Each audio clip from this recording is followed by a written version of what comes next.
Naomi's fingers trembled as she typed the message meant for her husband, Daniel. I need you desperately. Please, I'm aching for your touch. Come home to me. The autocorrect betrayed her, changing one digit in his contact. She didn't notice until a reply flashed across her screen almost instantly. Send your address, now. The tone was all wrong, too commanding, too immediate. This wasn't Daniel's usual cold indifference.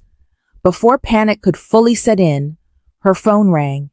A voice like silk wrapped around steel spoke in accented English. I'll be there in 15 minutes. Wait for me. 15 minutes later, South Korea's most ruthless crime lord stood at her door. And when her husband's heavy footsteps echoed in the hallway, this stranger, Lee Jae-won, leaned close, his words a dark promise. Is he the one who starved you? That was the moment her marriage crumbled, and something far more dangerous took its place. Welcome to Afro Soul Legends.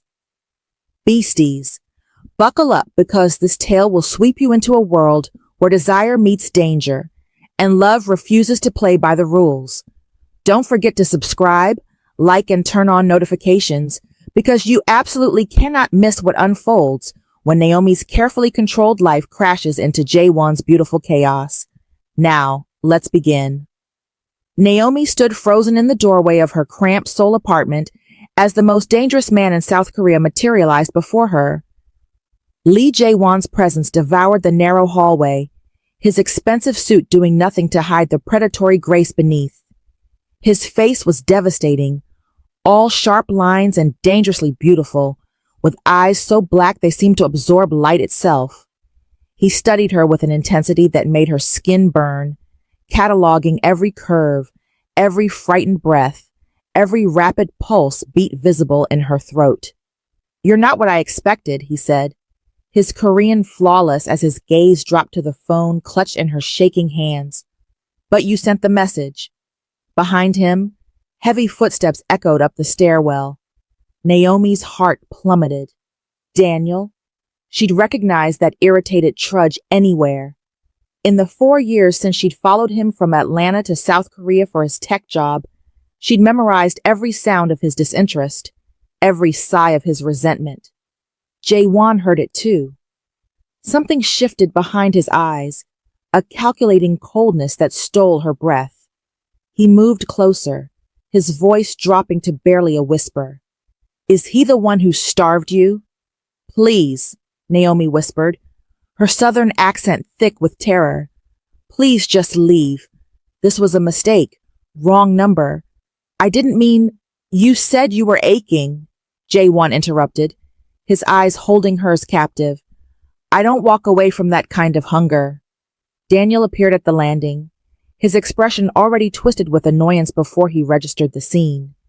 When he saw Jae-won, confusion flickered across his face, then wariness.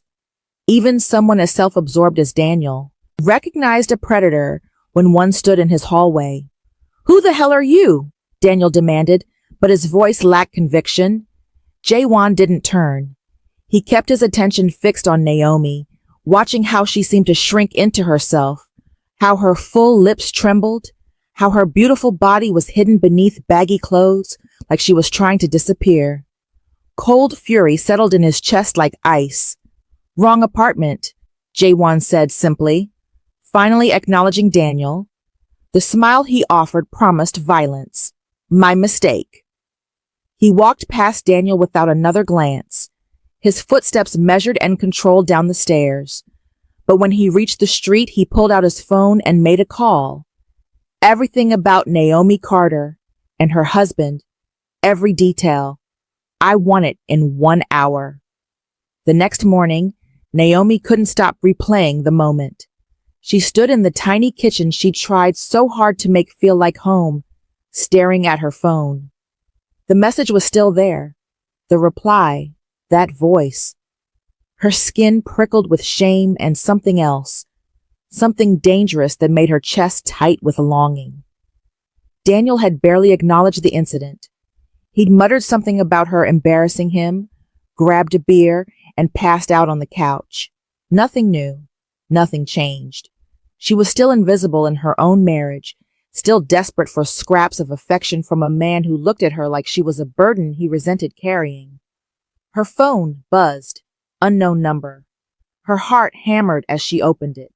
Your husband hasn't touched you in 5 months.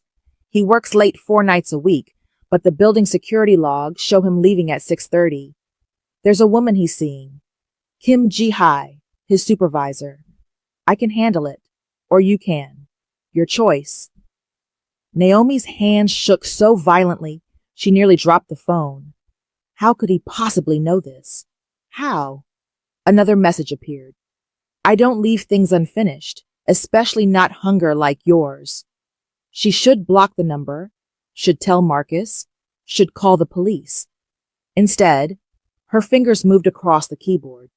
Who are you? The response was instant. Someone who actually sees you. That afternoon, Naomi stood in the international market in Itaewon, the only place in Seoul where she could find ingredients that tasted like home. She was reaching for palm oil when a hand appeared beside hers, placing a basket filled with everything she'd been looking at online but couldn't afford. She spun around. Jae-won stood there, dressed casually this time, black jeans and a dark sweater that somehow made him look even more dangerous. Up close in daylight, he was almost unbearable to look at. His skin was flawless, his jaw sharp enough to cut glass, and those eyes tracked every micro-expression on her face like he was memorizing her soul. This is stalking, she managed, trying to sound firm despite her trembling voice. This is grocery shopping, Jae-won replied calmly. I live 3 blocks from here. Just moved yesterday. The lie was so smooth she almost believed it. Almost. You're following me. Yes. No shame, no pretense, just acknowledgement. Your husband is with Ji-hae Kim right now. Boutique hotel in Gangnam, room 507. I can show you proof, or you can trust me. Naomi felt the world tilt beneath her feet. Part of her had known, had felt the distance growing for months, had seen the signs. But hearing it confirmed, having evidence offered by this dangerous stranger, made it devastatingly real. Why do you care? She whispered. Jae-won stepped closer, close enough that she could smell his cologne, something dark and expensive that made her dizzy. Because when you sent that message, something woke up in me that's been dead for 12 years. Because I looked into your eyes and saw someone drowning. Because he stopped, jaw clenching. Because I want to care. That evening, Naomi sat alone in her apartment, staring at the photos Jae-won had sent. Marcus and Ji-hae, laughing over drinks, entering the hotel. The timestamp stretched back months. Her marriage was a corpse she'd been trying to resurrect through sheer force of will. Her phone rang. Jae-won. She answered without thinking. Have you eaten? His voice was different on the phone, somehow more intimate. I'm not hungry. Liar. A pause. There's a restaurant 2 buildings down. Best Galbi in Seoul. I've reserved a table. If you don't come down in 10 minutes, I'm coming up. This is insane, Naomi said, but she was already standing, already reaching for her jacket. I don't even know you. You know, I'm the only person who's looked at you like you matter in months. His voice dropped. 10 minutes, Naomi. He hung up. She stood there, heart pounding, every rational thought screaming at her to stay inside. But loneliness was its own kind of madness, and she'd been alone in her marriage for so long. She went downstairs. The restaurant was intimate and warm, tucked into a side street. Jae-won sat in the corner booth, his presence commanding attention despite his attempts at casual posture.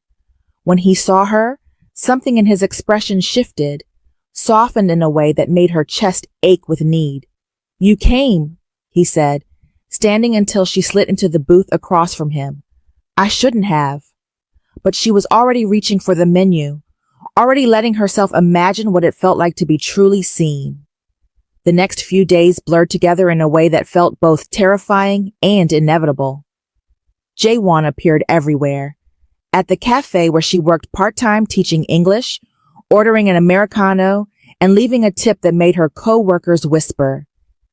Outside the Korean language school where she took evening classes, offering her a ride home in a car that cost more than her entire year's salary. At the park where she walked to clear her head, sitting on the bench beside hers like they'd planned it.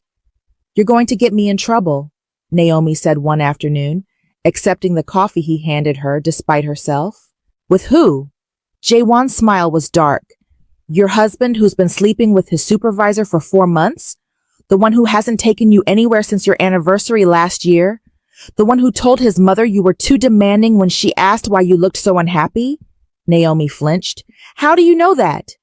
"I know everything about you now," he said like a confession. "I know you came to Korea believing in love. I know you make collard greens every Sunday because it makes you feel closer to home. I know you cry in the shower so he won't hear.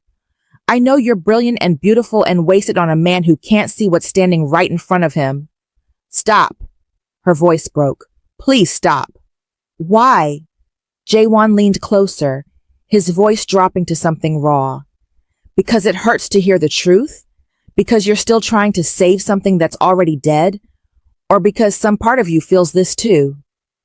She did. God help her, she did. Every time he looked at her, every time his hand brushed hers, every time his voice wrapped around her name like a caress, she felt something dangerous blooming in her chest. Want, need, recognition. "I'm married," she whispered. "You're alone," Jae-won corrected. "There's a difference." A week later, everything exploded. Naomi came home to find Daniel waiting for her, his face twisted with an anger she'd never seen before. In his hand was her phone, open to her messages with Jae-won. "Who the hell is this?" Daniel demanded, throwing the phone at her feet. "Who is Lee Jae-won? And why is he buying you things? Why is he texting you every damn day?" Naomi's heart stopped. "Daniel, are you cheating on me?" His voice rose, cracking with indignation. "After everything I've done for you, bringing you here, supporting you." Something inside Naomi snapped. 4 years of swallowing pain, of making herself smaller, of begging for crumbs of affection from a man who gave everything to someone else. It all came roaring up her throat like fire. "Are you serious right now?" Her voice shook with rage. "You want to talk about cheating? You want to talk about betrayal? Where were you last Wednesday, Daniel? Where were you Friday night? Who's Kim Ji-hai? And why does she have a key to a hotel room you visit 4 times a week?" Daniel's face went pale, then red. "You had me followed, you crazy Get out!" Naomi's voice was steel. "Get out of my apartment." "Your apartment?" Daniel laughed, cruel and sharp. "I pay for this place. My name is on the lease. You have nothing without me. You are nothing without me." The door opened. Neither of them had heard it unlock. But suddenly Jae-won was there, filling the space with lethal grace. His eyes were black with fury, his entire body vibrating with controlled violence. "She asked you to leave," Jae-won said quietly. Too quietly. "I suggest you do it now." Daniel's bravado crumbled. He looked between them, calculation mixing with fear. "This is my home." "Not anymore." Jae-won pulled out his phone, tapped once, and Daniel's phone buzzed. "That's the lease transfer. This apartment is now in Naomi's name. Your belongings will be moved to storage by morning. You have 10 seconds to walk out before I make you." The threat wasn't loud. It didn't need to be. Daniel looked at Jae-won's face and saw something that made him stumble backward. He grabbed his jacket, shot Naomi a look full of venom, and left without another word. The silence that followed was deafening. Naomi stood in the center of her apartment, shaking so hard her teeth chattered. Jae-won closed the door, locked it, and turned to face her. The rage drained from his expression, replaced by something tender and terrifying. "Are you all right?" he asked softly. Naomi laughed, The sound edged with hysteria. You just bought my apartment.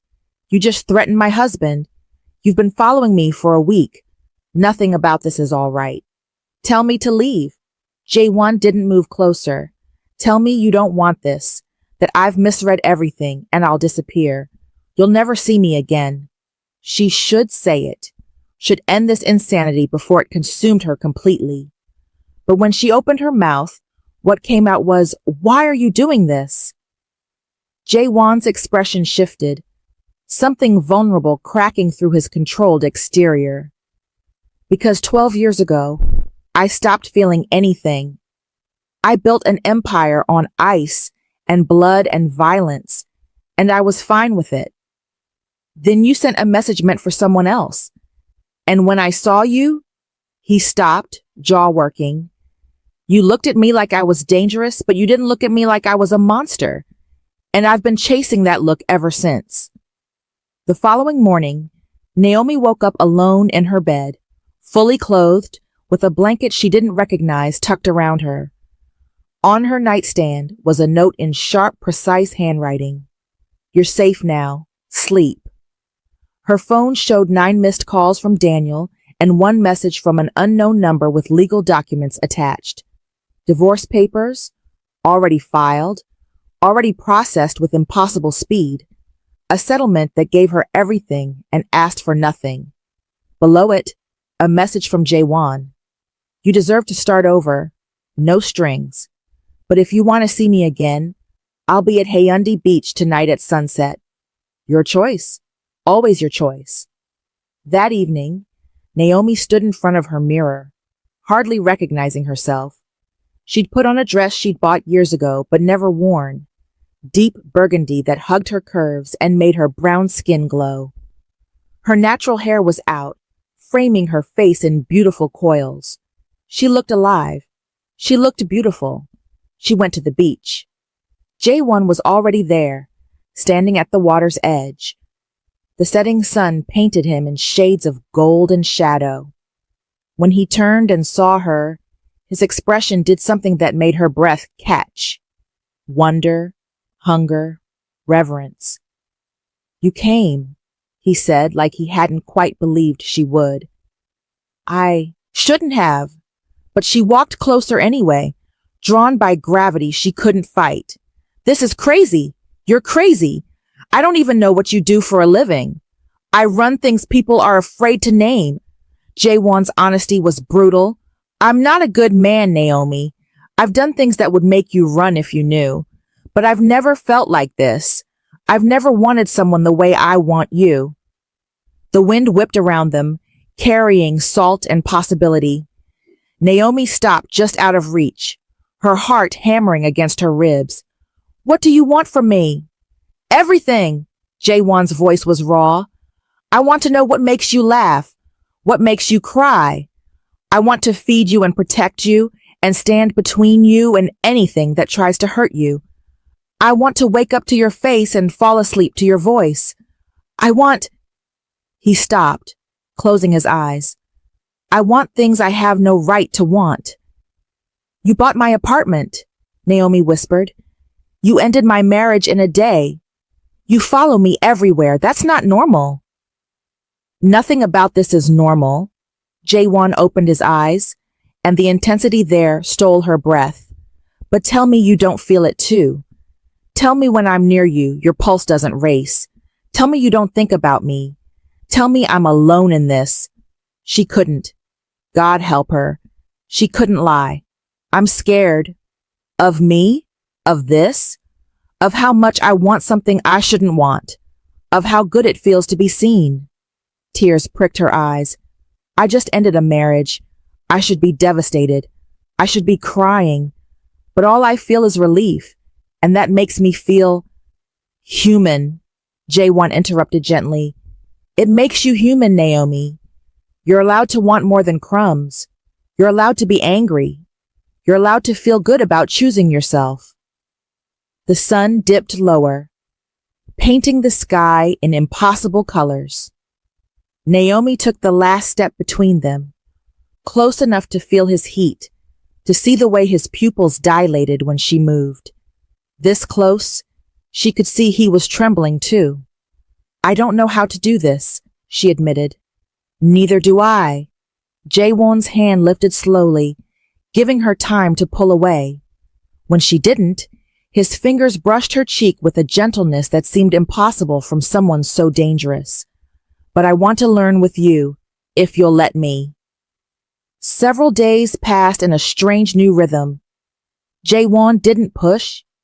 He appeared at respectful times, always asking permission, always giving her space to choose.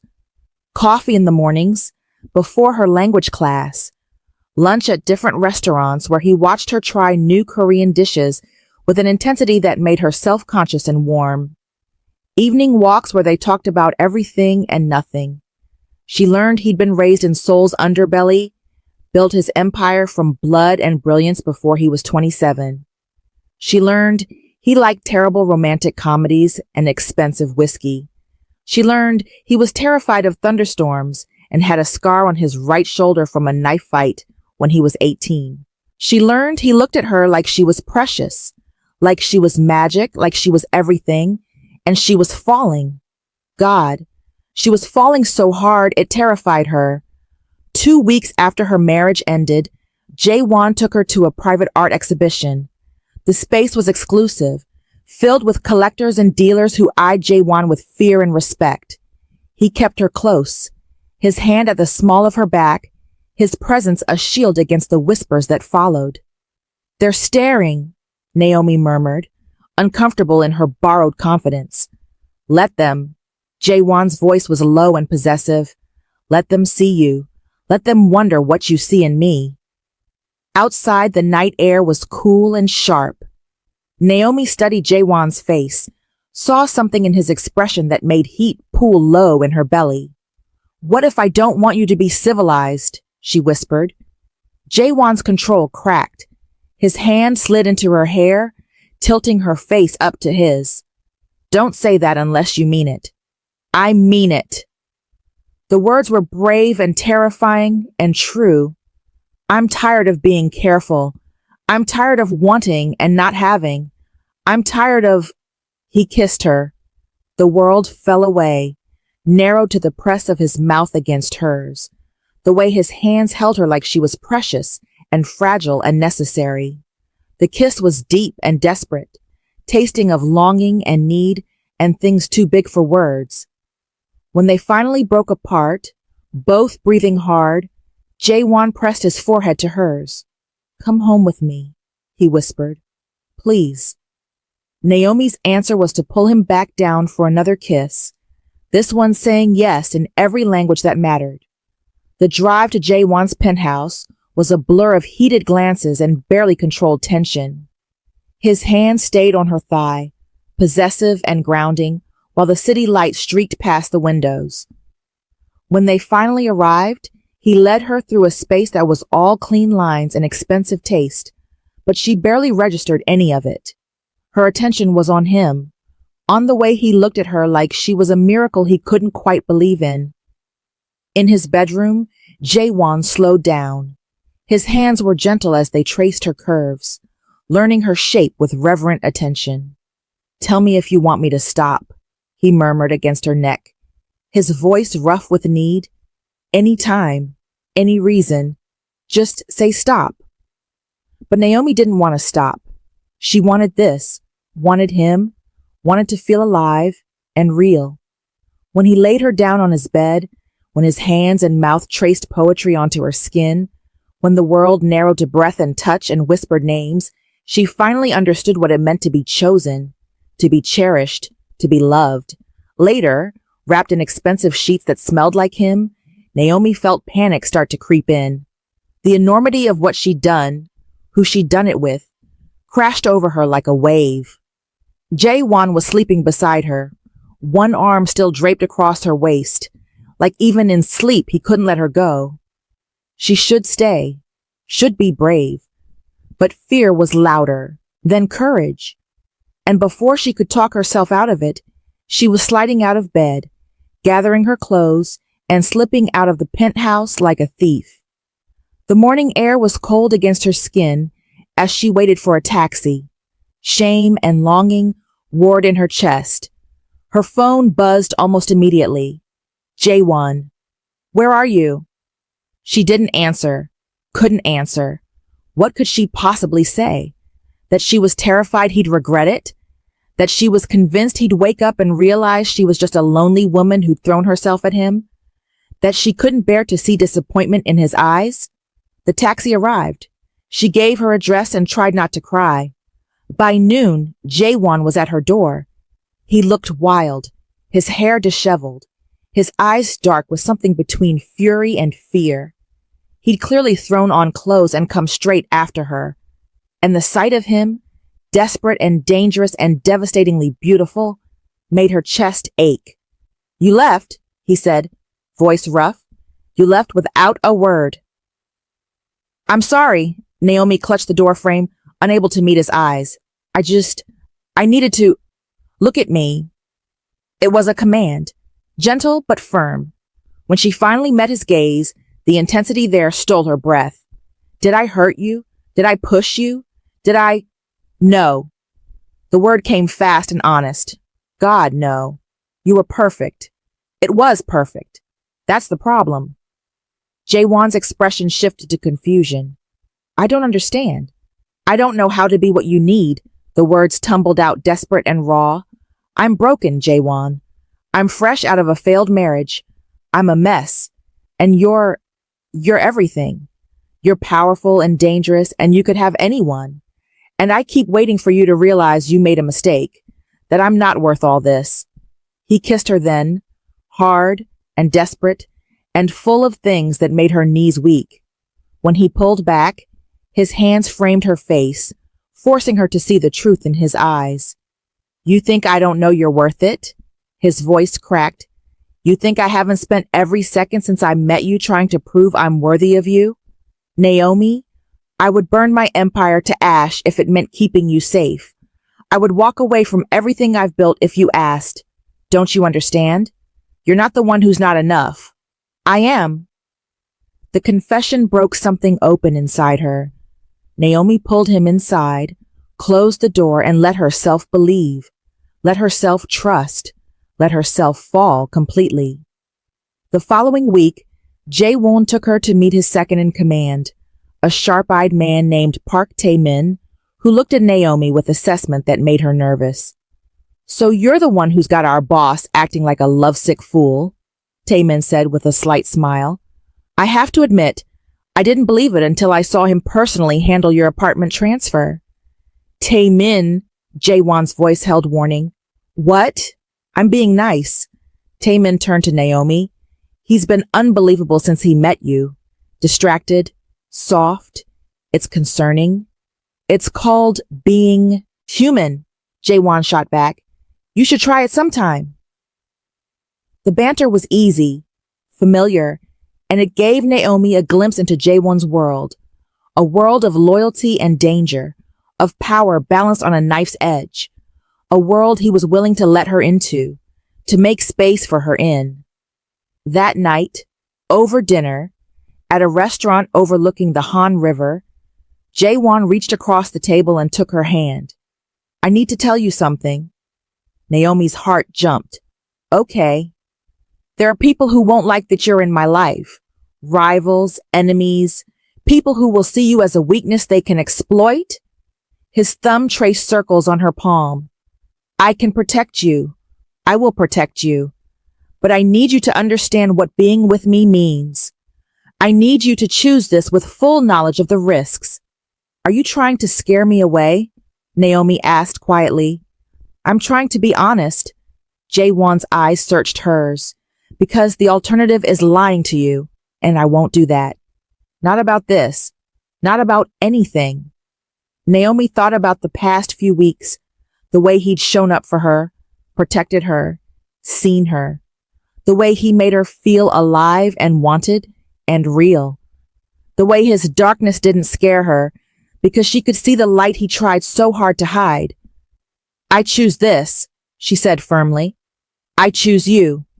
The relief in Jae-won's expression was devastating. He lifted her hand to his lips, pressed a kiss to her knuckles that felt like a vow. Then I'll spend the rest of my life making sure you never regret it. 3 weeks into their relationship, trouble came calling. Naomi was leaving her language academy when 3 men in black stormed toward her, their faces covered, guns drawn. Terror flooded Naomi's system. She fought, scratching and kicking, but they were trained and she was overpowered. They dragged her toward a van just as Jae-won's security detail burst onto the scene. Gunfire erupted. Naomi screamed, trying to make herself small as bullets flew. Then Jae-won was there, appearing like an avenging angel in the midst of chaos. His gun was out, his movements precise and lethal. He shot the man holding Naomi without hesitation, caught her as she fell, and shielded her body with his as his men subdued the remaining attackers. "I've got you," he murmured against her hair, his body shaking as badly as hers. "I've got you. You're safe. You're safe." Police sirens wailed in the distance. Jae-won's men melted away like ghosts, taking the bodies with them.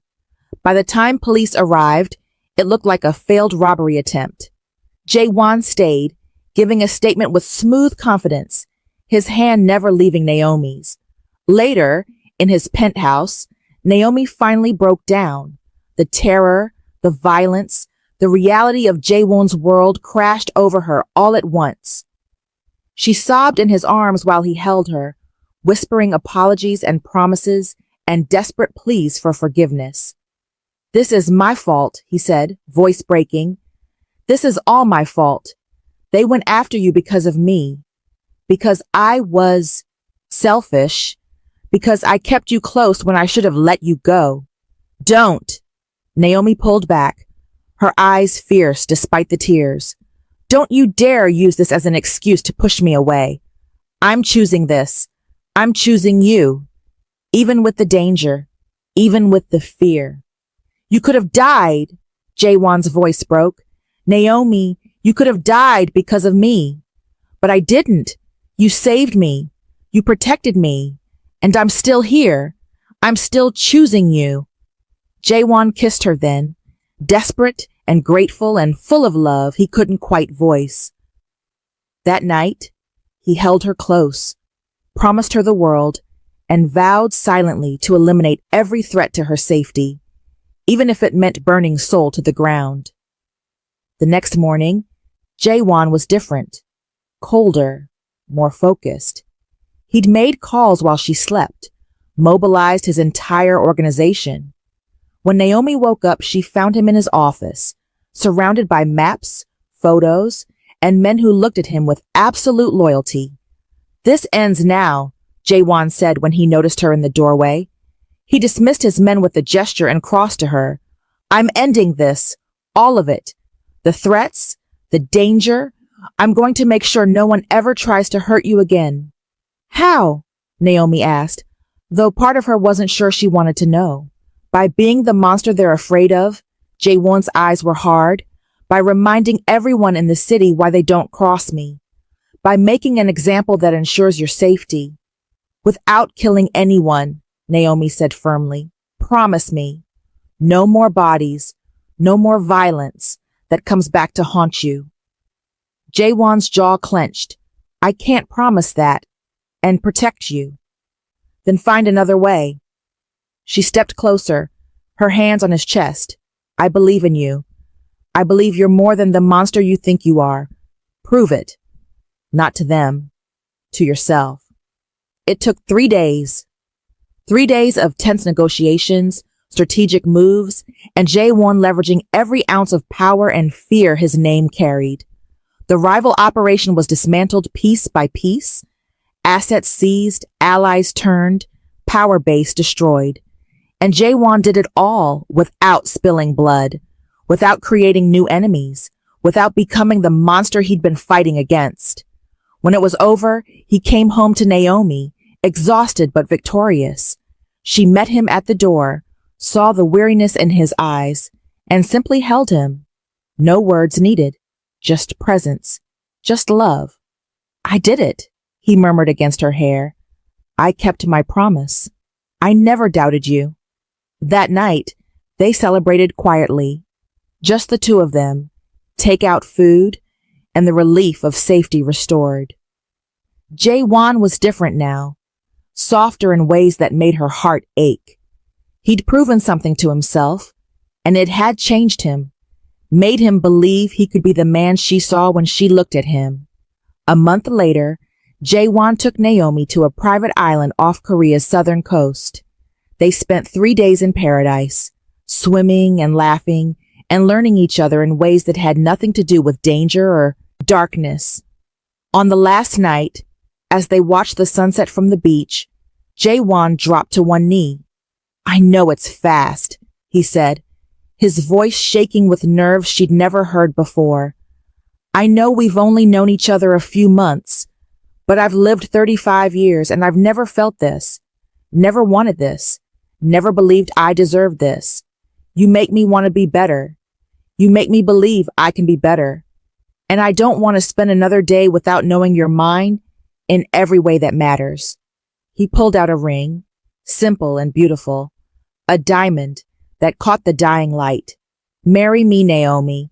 Let me spend the rest of my life proving I'm worthy of you. Let me protect you, cherish you, and love you the way you deserve. Please, say yes." Naomi's tears fell freely, joy and disbelief and overwhelming love tangling in her chest. "Yes," she whispered. "Yes, yes, yes."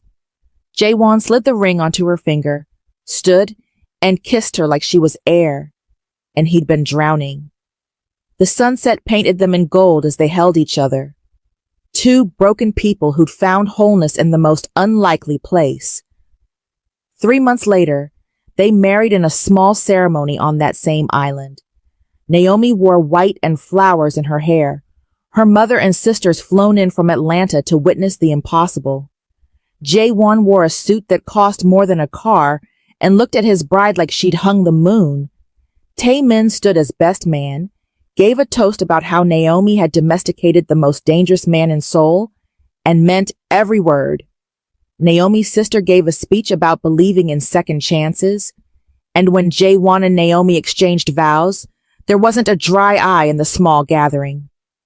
"I promise to protect you," Jae-won said, his voice thick with emotion, "to cherish you, to choose you every day for the rest of my life, to be the man you see when you look at me, to love you the way you deserve to be loved."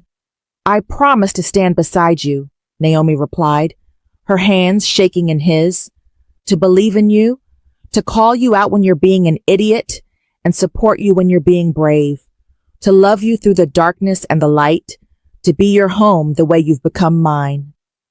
They sealed their promises with a kiss that tasted like tears and laughter and forever. The reception was small and perfect. Jae-won couldn't stop touching Naomi, his hand at her waist, his fingers tangled with hers, his lips brushing her temple. He danced with her under string lights, held her close, and whispered things that made her blush and laugh. Later, in their honeymoon suite, Jae-won made love to his wife with a reverence that made her cry. Every touch was worship, every kiss was prayer, every whispered word was devotion. And when they finally fell asleep tangled together, Naomi felt complete in a way she'd never imagined possible. 6 months into their marriage, Naomi stood in the bathroom of their new home, staring at the positive pregnancy test with shaking hands. She suspected for a week, but seeing confirmation made it real, terrifyingly, wonderfully real. Jae-won found her there, frozen in shock. He took one look at the test and his knees literally buckled. He sank to the floor, pulled her down with him, and held her so tight she could barely breathe. "We're having a baby," he whispered, voice cracking. "We're God, Naomi, Are you happy?" she asked, suddenly terrified he wasn't ready. Jae-won pulled back, framed her face with shaking hands, and showed her everything in his eyes. Joy, wonder, fear, love so big it couldn't be contained. "Happy doesn't even begin to cover it. You've given me everything. A home, a purpose, love, and now this, How did I get this lucky? They cried together on the bathroom floor, holding each other, already imagining the life growing inside her, the future they'd build, the family they'd create from the ashes of their broken pasts. 9 months later, Naomi gave birth to a daughter with her mother's eyes and her father's determination. Jae-won held his little girl for the first time and wept openly. This dangerous man reduced to speechless awe by 7 pounds a miracle. She's perfect, he whispered, touching the baby's tiny hand with infinite gentleness. She's absolutely perfect. Naomi watched her husband become a father and fell in love with him all over again. The way he looked at their daughter, the way his voice gentled when he spoke to her, the way he'd already kill for her, die for her, remake the world for her.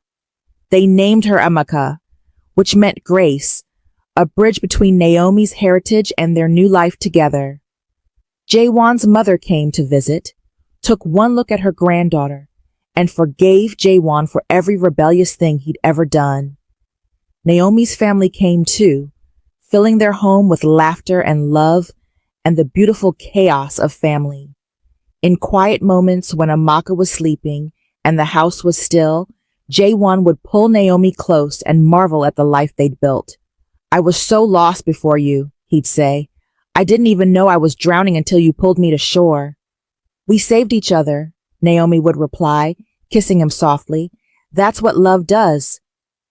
2 years into their marriage, life had settled into a beautiful rhythm. Jae-won had transformed large portions of his operation into legitimate businesses, real estate, security consulting, import-export ventures that existed entirely in the light. He still had connections to the underworld, still commanded respect and fear when necessary, but he'd built something cleaner for his family, something his daughter could be proud of. Naomi had finished her Korean language certification and started working as a cultural consultant, helping international businesses navigate Korean markets. Her confidence had bloomed in ways that made Jae-won's chest tight with pride. She moved through the world like she owned it now, her curves draped in clothes she chose for herself, her natural hair styled in beautiful ways that celebrated her heritage, her smile bright and unashamed. They lived in a penthouse in Gangnam, floor-to-ceiling windows overlooking the city, space enough for their growing family and the life they were building. Amaka's nursery was painted in soft pinks and greens, filled with toys from 2 continents and books in 3 languages. One morning, Naomi awoke to find Jae-won already awake, watching her with an intensity that made heat pull low in her belly even after 2 years together. His hand traced lazy patterns on her hip, his eyes dark with want and something deeper. What? She murmured, sleep soft and vulnerable. Just remembering, Jae-won said quietly, that I almost let you walk away. That first morning after we were together, when you left, I was terrified I lost you before I even had you. Naomi rolled to face him fully, her hand on his chest, feeling the steady beat of his heart. You came after me. You always come after me. Always, he confirmed, kissing her forehead. Even when you're just in the other room, part of me is always reaching for you. Is that crazy? Probably, she smiled, but I like your kind of crazy.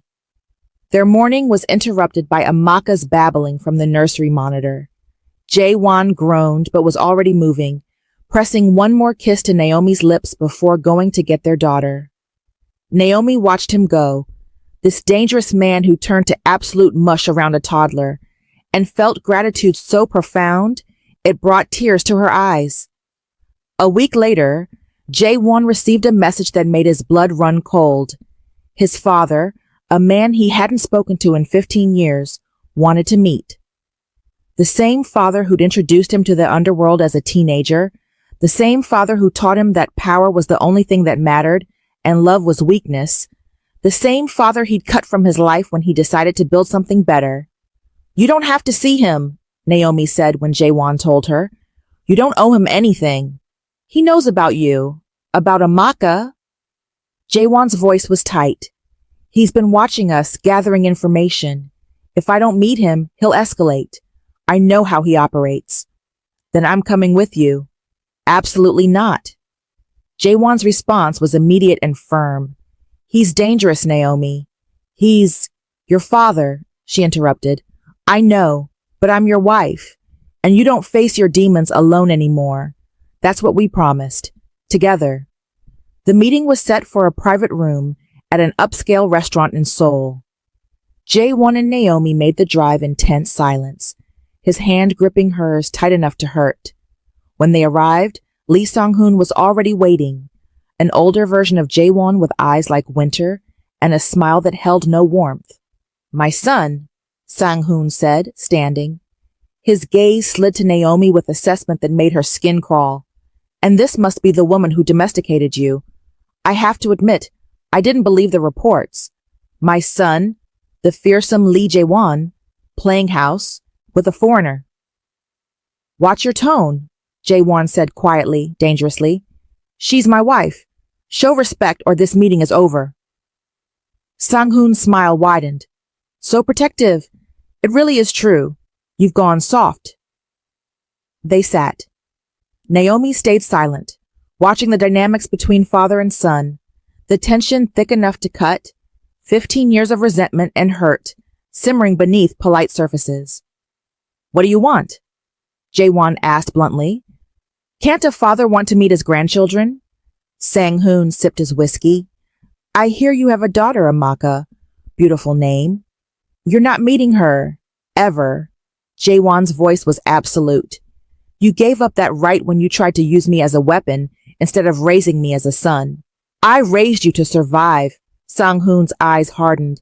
I gave you power, taught you to be strong, and this is how you repay me? By turning your back on the empire I built? By choosing sentiment over strength?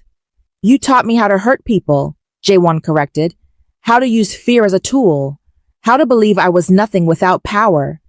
It took me 30 years to realize you were wrong about everything that mattered. Naomi reached under the table, found Jae-won's hand and squeezed. He squeezed back, grounding himself in her presence. Sang-hoon noticed the gesture. She's made you weak. Can't you see that? Love is a liability in our world. It gives enemies leverage. Already I've heard whispers about people targeting her, targeting your daughter. Is that the life you want for them? Constant danger because you couldn't be what you were meant to be? I'm exactly what I'm meant to be. Jae-won stood, pulling Naomi up with him. I'm a husband, a father, a man trying to build something better than the darkness you thrived in. And if you ever threaten my family again, through whispers or action or implication, I'll show you exactly how much of your son still exists in me. They left before Sang-hoon could respond. In the car, Jae-won was shaking with suppressed rage and old pain. Naomi held him, let him breathe through it, whispered assurances that he was enough, that he was good, that his father was wrong about everything. He's going to be a problem, Jae-won said finally. He won't let this go. He sees you and Amaka as weaknesses he can exploit. Then we deal with it together, Naomi's voice was firm. But you don't let him make you doubt yourself. You're not weak. You're the strongest man I know because you chose love over fear. That takes courage he'll never understand. 2 weeks later, the threat started. Nothing direct, nothing actionable, but enough to make Jae-won's security team go on high alert. Shipments delayed, business partners suddenly nervous, rumors circulating about Jae-won's operation. All of it pointing back to Sang-hoon's machinations. Jae-won became obsessed with protection, extra security on their building, bodyguards for Naomi whenever she left home, bulletproof cars, safe rooms. He barely slept, spending nights reviewing security footage and contingency plans. You're exhausting yourself, Naomi said one night, finding him in his office at 3 a.m. Come to bed. I can't. Jae-won didn't look up from the monitors. Not while he's out there planning something. Not while you and Amaka are vulnerable. Naomi crossed to him, turned his chair to face her, and straddled his lap. The movement got his attention immediately, his hands automatically going to her hips to steady her. "Look at me," she commanded softly. When his eyes met hers, she continued, "You can't protect us by destroying yourself. We need you whole. We need you present. We need you here, not lost in fear of what might happen." "I can't lose you," Jae-won's voice cracked. "Naomi, I can't. If something happened to you or Amaka because of me, because of my past, I wouldn't survive it. Then trust your team. Trust your planning. Trust that we're stronger together than any threat he can throw at us." She kissed him softly. "And come to bed. Let me remind you what you're fighting for." Jae-won let her lead him to their bedroom. Let her strip away his defenses along with his clothes. Let her love him until the fear receded and he could breathe again. In the quiet after, wrapped around each other, he whispered promises against her skin that sounded like prayers. The next morning, Sang-hoon made his move. A news story broke about Lee Jae-won's criminal past, leaked documents detailing operations from years ago. Nothing current, nothing illegal now, but enough to damage his legitimate business reputation, enough to raise questions about his family. Reporters showed up at their building. Naomi's clients started canceling meetings. Jae-won's business partners requested emergency calls. The empire he'd built in the light was being systematically dismantled by shadows from his past. "This is what I was afraid of," Jae-won said, watching news coverage with dead eyes. "This is why people like me don't get happy endings. The past always comes back." "No." Naomi stood in front of the television, blocking his view. "The past is trying to come back, but we don't have to let it win. You've built something real, something good. Fight for it, not with violence or fear, but with truth. Tell your story. Show people who you are now, not who you were." "You want me to go public?" Jae-won looked at her like she was crazy. "Naomi, if you hide, you let him control the narrative. If you speak, you take back your power." She knelt in front of him, hands on his knees. "I believe in you. Your team believes in you. Your clients know the man you've become. Trust that truth is stronger than lies." It took 3 days of planning, of consulting with lawyers and PR specialists and Taemin's strategic mind. But Jae-won agreed to an interview with Korea's most respected news journalist. He sat across from her, Naomi just off camera for support, and told the truth. He talked about his childhood in Seoul's underworld, about a father who taught him wrong lessons, about building an empire on fear before he was 27, about meeting a woman who made him want to be better, about tearing down the criminal enterprise piece by piece and building something legitimate, about becoming a father and realizing he wanted his daughter to be proud of him. "I can't erase my past," Jae-won said, looking directly into the camera. "I can't undo the things I did or the person I was, but I can choose who I am now, and I choose to be a husband, a father, a businessman who operates in the light. My father wants to destroy that because he sees it as weakness. I see it as strength, and I'm asking for the chance to prove that people can change." The interview went viral. The response was mixed, some condemnation, some skepticism, but also surprising support. People who'd built businesses from nothing understood the desire to leave a dark past behind. Parents understood wanting to be better for your children. And Naomi's public support, her beautiful defense of her husband in follow-up interviews, humanized him in ways nothing else could. "You were right," Jae-won told her a week later, reading supportive messages from clients who'd chosen to stay. "Truth was stronger than lies." "Not truth," Naomi corrected. "Love. Love is always stronger." But Sang-hoon wasn't finished. If public destruction hadn't worked, he'd try something more direct. The threat came through an encrypted message. "Your wife, your daughter, choose one to save, You have 24 hours. Jae-won's blood turned to ice. He mobilized everything. His security team, his remaining underworld connections, every resource at his disposal. He sent Naomi and Amaka to a safe house with armed guards, went to war with the efficiency that had made him feared. Taemin found the source within 12 hours.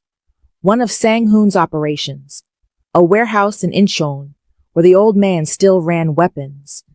Jae-won went himself, walking into the enemy stronghold with the confidence of someone who had nothing left to lose. Sang-hoon was waiting, surrounded by armed men. I wondered if you'd come, Sang-hoon said. If you'd risk yourself for them. Always, Jae-won said simply. That's what you never understood. Love doesn't make you weak. It makes you willing to burn the world for what matters. Then burn, Sang-hoon gestured, and his men raised their weapons. But Jae-won had planned for this. At his signal, every light in the warehouse cut out. Chaos erupted. Jae-won moved through the darkness with the precision of someone who'd been trained since childhood, disarming men with brutal efficiency. When the emergency lights kicked in, he had Sang-hoon at gunpoint, alone, all his father's protection scattered or subdued. You taught me violence, Jae-won said, his voice steady despite the adrenaline. You taught me how to hurt people, how to use fear. And right now, I want to use everything you taught me. I want to make you pay for threatening them, for endangering the only good things in my life. Then do it, Sang-hoon smiled. Prove you're still my son. Jae-won's finger tightened on the trigger. Every cell in his body screamed for vengeance, for blood, for the satisfaction of ending this threat permanently. But then he heard Naomi's voice in his head. Love is stronger than fear. He lowered the gun. No, I'm not your son, not anymore. I'm Naomi's husband, Amaka's father, and those people deserve better than a man who solves problems with violence. He stepped back. You're done in this city. Your operations, your influence, your power. I'm dismantling all of it. But I'm doing it legally, through channels that won't come back to haunt my family. You taught me to be a monster. She taught me to be a man. Guess which lesson I'm keeping. He walked out, leaving Sang-hoon surrounded by police who'd been tipped off anonymously. The old man's empire crumbled over the following weeks, seized by authorities, his criminal network exposed and destroyed, not by Jae-won's violence, but by strategic information given to the right people at the right time. When Jae-won returned to the safe house, Naomi met him at the door. She didn't ask if he'd killed his father. She just held him while he shook with the aftermath of choosing mercy over vengeance, love over hate. I'm proud of you, she whispered against his chest. So incredibly proud. I wanted to kill him, Jae-won admitted. Part of me still wants to. I know, but you didn't. And that's what matters. She pulled back, cupped his face. You're free now. Really free. He can't touch you anymore. Over the next few years, their family grew. A son named Isaiah, then a daughter named Grace. Jae-won's legitimate businesses thrived. Naomi's consulting firm expanded internationally. They bought a house in Jeju Island with a yard for the children and space for the family they were building. Life became a beautiful rhythm of school runs and bedtime stories, business trips and family dinners, the ordinary chaos of a family choosing each other every single day. 5 years after they met, on the anniversary of that fateful text message, Jae-won recreated the moment. He waited until Naomi was alone in their bedroom, then sent her a message. I'm still coming. She laughed when she read it, tears pricking her eyes at the memory. Seconds later, he appeared in their doorway, looking at her with the same intensity he'd had that first night. But now it was softened by knowledge, by history, by 5 years of choosing each other every single day. You came, she said, echoing that first night. Always. He crossed to her, pulled her close. For you, I'll always come. To the ends of the earth, through any danger, against any threat. You say my name and I'm there. I know. She kissed him deeply. That's why I'm never letting you go. That night, they made love like it. Was the first time and the 1,000th time all at once. Familiar and new, comfortable and electric. They knew each other's bodies like maps they'd memorized, knew exactly how to build pleasure until it was almost unbearable, knew the sounds and touches and words that drove each other wild. Later, wrapped in sheets that smelled like them both, Jae-won whispered secrets against Naomi's skin. I was dead before you, just existing, going through motions, building power for its own sake because I didn't know what else to do. Then you appeared, and suddenly I had a reason, a purpose, something worth protecting, worth changing for, worth being better for. You saved yourself, Naomi corrected gently. I just showed you it was possible. We saved each other. Jae-won kissed her forehead. That's the truth. You needed someone to see you. I needed someone to believe in me. We found exactly what we needed in each other. 30 years after that fateful text message, they renewed their vows one final time in a simple ceremony in their backyard, surrounded by children and grandchildren and the life they'd built from ashes and wrong numbers and impossible hope. They were older now, silver threading through their hair, lines mapping their faces, but their eyes held the same fire that had ignited that first night. 30 years ago, Jae-won said, his voice carrying over the gathering, a desperate woman sent a message that changed my life. She was starving for love, drowning in loneliness, and she reached out without knowing she'd grabbed onto someone equally starved, equally drowning. We saved each other, and we've spent 30 years proving that love, real love, can transform anything. You've given me a life beyond my wildest dreams, Naomi replied, her voice strong despite the tears. You've shown our children what real love looks like, what it means to choose someone every day, what it means to fight for what matters. I sent that text to the wrong number, but the universe sent me to exactly the right man. They kissed as their family cheered. Two people who'd found each other in darkness and built something luminous, who transformed trauma into triumph, who'd proven that second chances were real and redemption was possible, and love, when chosen daily and fought for fiercely, could conquer absolutely anything. That night, alone in the home they'd filled with 3 decades of love, Jae-won held Naomi close and whispered the same words he'd said that first night. I'm coming. I know, Naomi whispered back. 30 years of trust in those 2 words. You always do.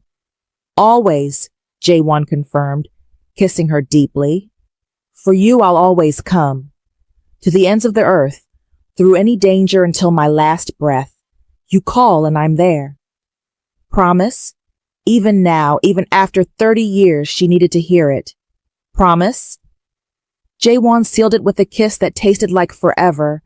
I promise. And he kept that promise. Every single day for the rest of their lives, he showed up. He chose her. He loved her with the fierce devotion of someone who knew what it meant to be saved. And she loved him back with the grateful wonder of someone who'd been starving and then given a feast. Their story began with a text to the wrong number. It continued with danger and transformation and choosing love over fear. And it ended decades later, surrounded by the family they'd built and the love they'd nurtured, with 2 people who'd proven that sometimes the wrong number is exactly right. And the most dangerous thing you can do is show up for someone who needs you. Because that's where the magic lives. In showing up. In choosing love. In being brave enough to answer desperate messages and wise enough to fight for what you find. Jae-won and Naomi's love story wasn't perfect. It was messy and dangerous and built on the ruins of broken pasts. But it was real, and it was theirs. And in the end, that was enough. More than enough. It was everything. If you enjoyed this story, Beasties, Don't forget to subscribe to Afro Soul Legends, like and turn on those notifications so you never miss another incredible journey of passion, danger, and love that defies all odds. Drop a comment below, telling us what you loved most about Naomi and Jae-won's story. See you in the next story.